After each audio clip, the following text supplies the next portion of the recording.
Hey guys, welcome back. With the almost runaway success of my 10 champions that should be deleted video, I thought it would be fun to give another one a try since not only did that episode have some of the best engagement in a while, but also view duration. Plus I had a great time making it, and so did my editor. Prevailing wisdom knows that champion relevance ebbs and flows from season to season. The way Riot tends to go about balancing things entails buffing a handful of picks who then take over the meta for a month or two, nerfing them, then buffing a new set of picks, and the cyclical process repeats about a dozen times a year. That said, some champions get more of the limelight than others, and this disparity is ultimately what gave rise to my flagship series, Why No One Plays. Low popularity isn't necessarily an indication of weakness though. Sometimes it is, but most of the time it could just be a result of having too niche of a playstyle or too awkward of a playstyle. Regardless, today I want to cover 10 champions that I think are perennially underrated and deserve more attention whether they are or aren't strong right now. As usual, once you finish watching, let me know what 10 champions you believe are underrated in the comments. So let's get started.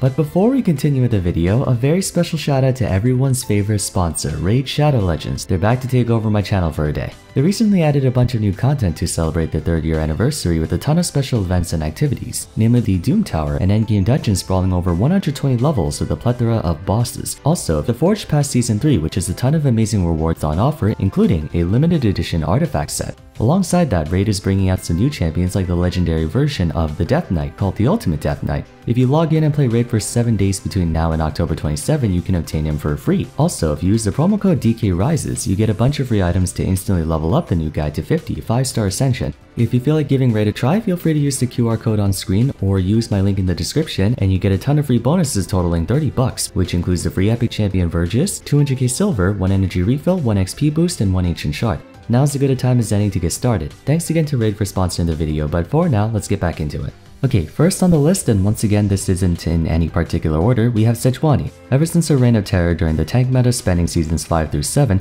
Sejuani spent a lot of the past few years out of relevance, and while efforts have been made to nudge her back into public attention, I think her sheer dominance back then was an example of what happens when you give tanks too much damage, so they were overly cautious in their approach. I'm not sure when this video will be uploaded, but lately you may have noticed Sejuani appearing more frequently, not just in jungle but also top lane. So maybe by the time you see this, you might be wondering why I call her underrated when she's popping up a lot right now. Just to remind you, this is less about how strong or weak they are and more about their design. League has no shortage of strong engage tanks. We have frontline monsters like Malphite, Nautilus, Nunu, Zac, and so on, but I would argue Sejuani has something that they don't: non-committal engage. Many people think of Glacial Prison as a worse version of Unstoppable Force, and applicably speaking, they're not wrong. Ever since her gameplay adjustment back in Season 7, Sejuani can no longer stun the entire enemy team with her ultimate, just one person. Even so, since it comes in the form of a projectile, it gives her time to figure out if it's wise or foolish to engage, a luxury other vanguards don't have. If they force a bad engage, they will likely pay for it with their life, whereas Sejuani doesn't have to go big or go home every time. Alongside that, she has incredibly good persistent damage, as Winter's Wrath drops to a 3-second cooldown with enough ability haste, and Permafrost grants her a way to apply stuns on enemies consistently. I think the reason people prefer other tanks over her is due to her crowd control being primarily single target, but that's made up for by her damage output scaling really well even though she goes full tank. If you're interested in trying a tank that actually hurts, Sejuani might be a good choice to consider. On the subject of tanks that do a ton of damage, Poppy is our next champion. For many, she can feel pretty awkward to play. All of her abilities are conditional in some way, making her seem more inconsistent than what is realistically acceptable. But I think it's very confounding that more people aren't using Poppy considering how rampant mobility has become in this day and age. She's one of the best counters to assassins with her steadfast presence, and her single target lockdown with Heroic Charge and Keeper's Verdict make her exceptional at saying no you to anyone on their team. Not to mention, her damage is deceptively high for a tank similarly to Sejuani. While the target range isn't very impressive, Hammer Shock does 240 plus 16% of your max health if you get hit with both parts of it on a 4-second cooldown. She can do a lot of damage if she lands all parts of her kit. Passive shield, both parts of her Q, both parts of her E, maybe the catch damage on her W, etc. It's really the W that I think players don't give enough credit. Being able to spring up a dash interceptor on demand at any time would be a godsend against any rushdown characters. Anyone who relies on dashes for most of their pressure, which nowadays is like half the roster, gets cucked by her. Even if the enemy team doesn't have a lot of dashes, as mentioned before, Poppy's lockdown can be devastating. Thanks to recent buffs, her dash ult combo is a 3-second stun, more than enough to wipe out any squishy. Of course, Poppy's range leaves a lot to be desired, but then again, if she had any more range with a kit this good at shutting people down, that would push her past the point of being broken. Tanks are usually really easy to play so as to maintain their consistency. Poppy does take some getting used to. Very skill expressive tank, but in my opinion a very rewarding one. Up next is another Yordle, the almighty High Major Commodore of the 1st Legion 3rd Multiplication Double Admiral Artillery Vanguard Company, Mr. Kled.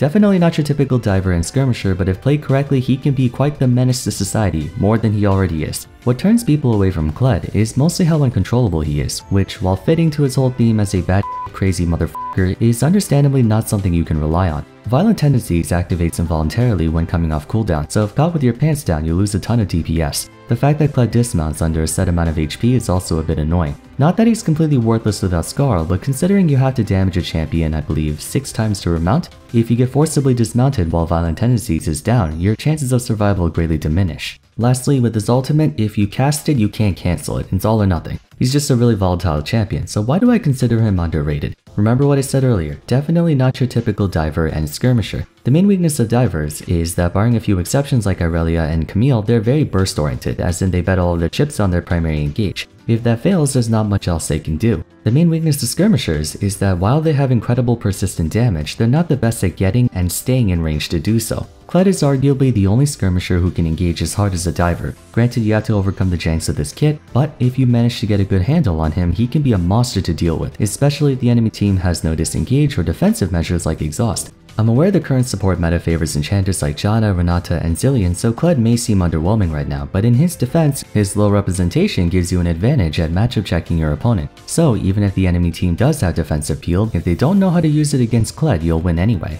Moving on, let's talk about Tristana. For some reason, there's a lot of Yordles in this list. Despite 80 carries rotating in and out to where everyone down bot has their 15 minutes of fame, Tristana is one of the lesser used marksmen overall, and it's easy to see why. She has a below average neutral game in that she has no way to apply pressure without exposing herself in return. A very all-in kind of ADC. She's also the only marksman in the game who auto-pushes waves, which ordinarily isn't a bad thing, but because she doesn't have good poke damage like Ezreal Q or even attack range early on, she can't make use of that lane priority. Tristana is a very burst-oriented ADC because of the way her Q and E work. Rapid Fire is a blanket attack speed steroid for 7 seconds, and Explosive Charge plants a mine on a target's head that deals more damage based on how many times it was hit by her autos. Considering how both have long cooldowns, her damage falls off a lot outside of those windows. Why I think she deserves more attention is not because of her offense though, not entirely anyway, it's her defense. Tristana has remarkable self-peel for a marksman. Mobility spells like Arcane Shift and Relentless Pursuit can put some distance between you and pursuers, but usually not enough to be totally in the clear. But Rocket Jump travels far enough that most champions can't close the gap a second time around, and even if they do have enough dashes to keep up with you such as Yone, Buster Shot knocks enemies back a very far distance, giving her even more peel. Tristana is a very battle-heavy marksman, which may imply she's not the safest to play, but she comes equipped with very strong tools to escape pressure at a moment's notice. Those same abilities can be used offensively as well. Buster Shot can be a pseudo-finisher after you blow up Explosive Charge, while Rocket Jump has a reset mechanic letting her chase after fleeing targets. Essentially, she has a very dynamic playstyle. Perhaps not the strongest in damage, but very flexible, and that can come in handy in the unpredictable landscape of solo queue. Alrighty, no more Yordles, let's talk about Rell. This champion, such a great design but such wasted potential. For those who don't know, Why No One Plays Rell is the second most popular video on my channel. Only a few thousand views behind my old MapleStory training guide, and given that she's on the video's thumbnail, I consider her the most underrated champion in the entire game. Rell has a very interesting playstyle. She lacks the conventional raw durability and long-range engage of other tanks like Nautilus and Malphite, but makes up for that through utility, almost like Taric, although with more tank-centric aspects rather than Enchanter. Shattering Strike destroys enemy shields while healing her and whoever she's tethered to. Break the Mold deals armor and magic resist, which inadvertently constitutes more DPS for her team, and a portion of that bonus armor and magic resist can be given to her ally with Attract and Repel, giving more defense. Rell's lack of representation, even though she has a lot of stuff going for her, would probably have to stem from her not being your traditional hard engaged tank, but more of an area control tank. Her W Crashdown, E, and Ultimate are not exactly for the purposes of lockdown in the same fashion as a Nautilus Q passive ult combo. It's more of a means to gain control for her team. Naturally, without proper communications, this can be difficult to coordinate, but I still think a lot of people give Rell way too little credit. I get that she can be a little tricky to figure out at times, and playing her consistently at an optimal level is very difficult unless you're dual wing, but at the same time, people overestimate just how much team synergy is required from her allies. It doesn't take a genius to know that when you see Rell WE ulting 5 members of the enemy team to follow up on it. All the same, Rell struggles with poor range. Her explosive engage is balanced out by the lack of effective gap closers, but that in and of itself is remedied by her crowd control being just as effective of a counter engage. Tank support players would do well to add her to their repertoire. Continuing down the list, we have Anivia. Anivia is just a solid champion, that's all I really have to say about her. Unlike the Yordles, she doesn't really have a weird playstyle, nor is she all that circumstantial. Well, I suppose you could argue that against high mobility teams who can escape her storm quickly, that sucks for her, but when you consider everything else going for her, it's kind of surprising that not many people play her. Anivia is a battle mage, more specifically a control mage. She has fantastic lane pressure, a very simple trade combo with her Q and E, her wave clear and persistent damage makes her effective at sieging enemy towers or holding against a siege, and her team fighting capabilities are out of this world. Also, ironically, her biggest weakness isn't assassins or divers, it's actually long-range champions like Ezreal, Xerath, or Zoe. On a fundamental level, yes, Anivia is kinda slow. She doesn't have the flashiest abilities and her gameplay hinges more on winning through attrition, so she demands a lot of patience. But there's a reason Anivia has so many high elo 1 tricks, she's just a good champion. High damage, great control, the most brain-dead wave clear in the game, and surprisingly flexible moveset that can be used to attack or defend. Even if someone like Diana or Irelia get up close and personal, unlike Aurelia and Sol, Anivia's pressure in melee is just as good as from afar, it's not range dependent. Drop Glacial Storm on top of yourself, toss Q and shatter it instantly, then Frostbite for big damage. Speaking of big damage, Anivia's base damage and AP ratios are disgusting.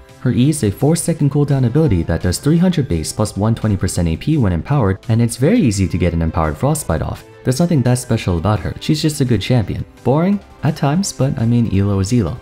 Next up is Malzahar for roughly the same reasons as Anivia. He's a battle mage who prefers to play slow and steady using his superior lane control to push waves and harass opponents. But of course, everyone knows what he's really good at. Debatably the best champion in the game at making someone on the enemy team completely worthless. A lot of viewers ask me who should I play when autofilled mid, and my answer is usually Malzahar. Doesn't matter how useless you are because you make someone else useless with you. All you really have to do on this guy is push waves, play safe, get Liandry's, Rylai's, and Demonic Embrace, then spend the rest of the game abusing your instant range point and click 2.5 seconds suppress and pray that your teammates can kill the other guy before the enemy team kills you first. In terms of carry potential, Malzahar is definitely not the best choice, but he was never meant to be, he's an anti-carry. This guy is sort of when you see a Talon, Katarina, or Yone and feel like making them suffer, cause let's be real, no offense, but assassin mains kinda deserve it. Seriously though, Malzahar at the moment has seen better days, but you can't put a price on Nethergrasp, you just can't. There aren't that many point and click lockdown abilities anymore that last for more than a second, and this guy has a 2.5 second one. If nothing else, you force the important carry on the enemy team to pay the QSS tax, delaying the rest of their build.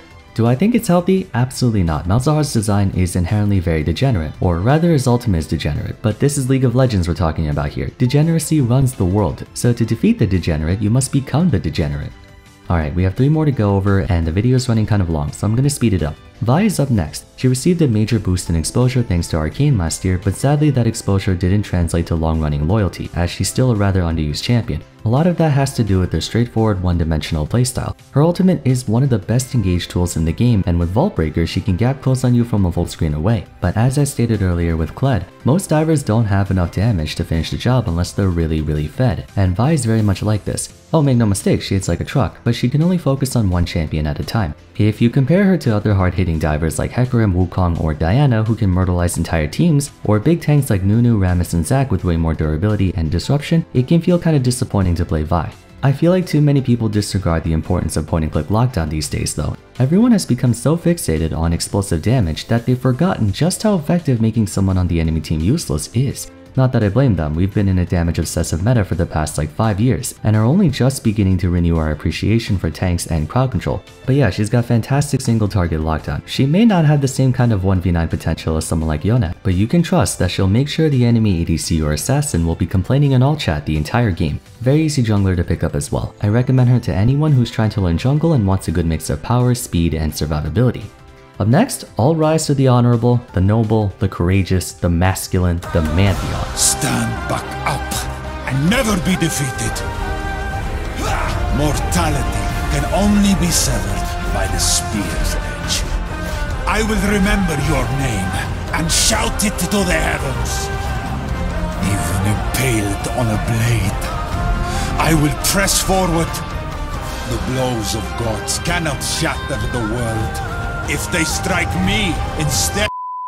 And last but not least, we have Lisandra. Again, we're going back to the whole point-and-click lockdown thing. Just like Poppy, Malzahar, Vi, Mantheon, etc., Lisandra is an anti-carry champion. She has really good disruption and a flexible playstyle that can be used offensively and defensively. True, a lot of her actual damage potential is gated behind her passive, which means she has a hard time carrying games unless her team is already in the lead and winning fights. But if you're up against a lot of high mobility, high speed champions that you wish would just stay still, Lisandra executes on that pretty competently while still having good damage. She got indirectly nerfed a bit from the durability update in light of being a burst mage with average scaling, but she's still a solid pick in the mid lane if you're staring down any rushdown happy champs like Yone. I'm still kinda salty that they nerfed Aftershock for non-tanks because Lisandra used it so well and it made perfect sense for someone like her. Out of all the picks on this list, she's admittedly in the worst spot, performatively speaking. But let me remind you that this list is more about highlighting their playstyle and functionality rather than their current state of balance. That changes a lot anyway. For all we know, as soon as you see this video, Lisandra might be the strongest mid laner at the moment. Who can say?